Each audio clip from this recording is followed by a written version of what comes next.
Our great people of the county of Kajiado, fellow Kenyans out there, ladies and gentlemen. Today we celebrate our 57th Madaraka Day as a nation. However, this is a celebration of its kind, coming in this tragic moment of the COVID-19 pandemic affecting the breadth and the width of the world. As I speak to you, I know for sure that in our beloved motherland there are COVID-19 victims recovering in various health facilities, including our own isolation centers in Kajiado. I know, sadly, that somewhere in some corner of the world, a child will go to bed tonight as an orphan because a parent has died from COVID-19. Indeed, I know too that there is someone who will go without either lunch or dinner today because of the impact of this pandemic. Our success over COVID-19 pandemic will too come through heroic acts from us in fighting this invisible enemy. We are all warriors in this gigantic war in our individual capacities. We cannot relent, not an inch, in the many simple but important strategies which will enable us to curb the spread of the coronavirus.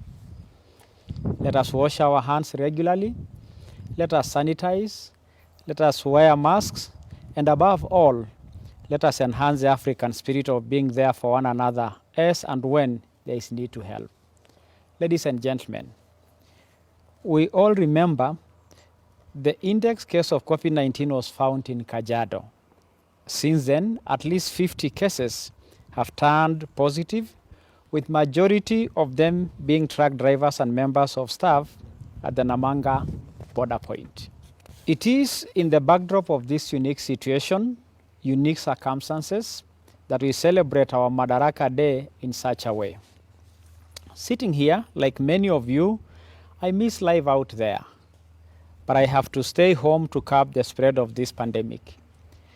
These are extraordinary circumstances which need extraordinary responses.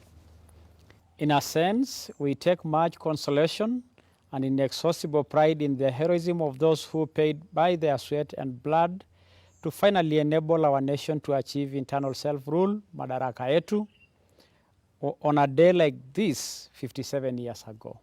We appreciate our courageous leaders of the time. We look back with a lot of feeling full of confidence as we pay tribute to our nationalists, the men and women who gave their all for us to be free, for us to run our affairs as we do today.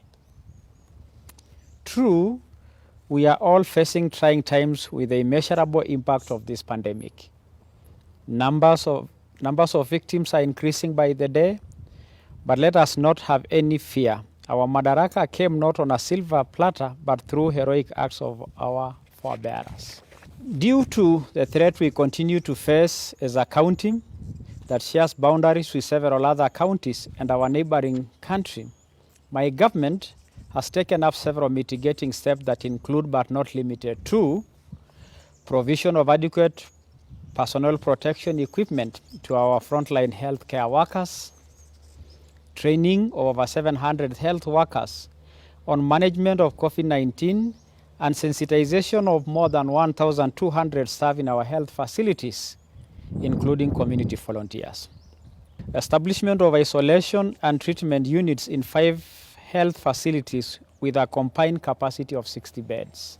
Identified and operationalized quarantine centers with a capacity of 500 beds with potential to increase in case a need arises. Set up functional call centers in all sub-counties and strengthen surveillance. Establish a strong working relationship with the national government that has boosted sample collection, contact tracing, as well as setting up of mobile laboratory at Namanga Health Center. That is not all. Our county continues to set up pace in our preparedness to combat this monster. My county government has funded the manufacture of face masks and sanitizers at Isinya vocational training centers. To date, more than 100,000 Kajiado-made masks have been distributed to residents, boda riders, market traders, matatu crews, and other organized groups within our business community. Ladies and gentlemen, we understand the food insecurity facing our people caused by the loss of jobs and business opportunities occasioned by this pandemic. My government is already implementing a relief food distribution program in both rural and urban areas of our county. Notably, in our urban areas, we have embarked on an ICT-driven process to distribute our food support to our people. Our e-platform, mRiziki, facilitates identify vulnerable people to pick food hampers from a pre-selected shop within their locality using a specially generated PIN. Apart from simplifying our relief food distribution logistics, it has reduced overcrowding in public places in this era of COVID-19. Our vulnerable people have also been treated with more dignity, more than ever before. Our overall output in this program is to spur growth of our local economy, the bad times notwithstanding. Still, we have partially opened up our markets and our bus parks while taking seriously the up-to-date and recommended health measures to protect the public. We have strategically placed hand-washing facilities in public and trading areas as a way of promoting personal hygiene to keep away the virus.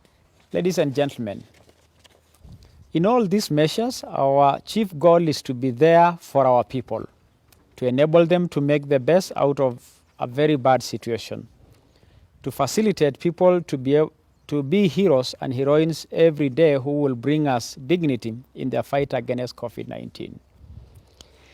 Just like our nationalists brought dignity when we got the right to rule ourselves.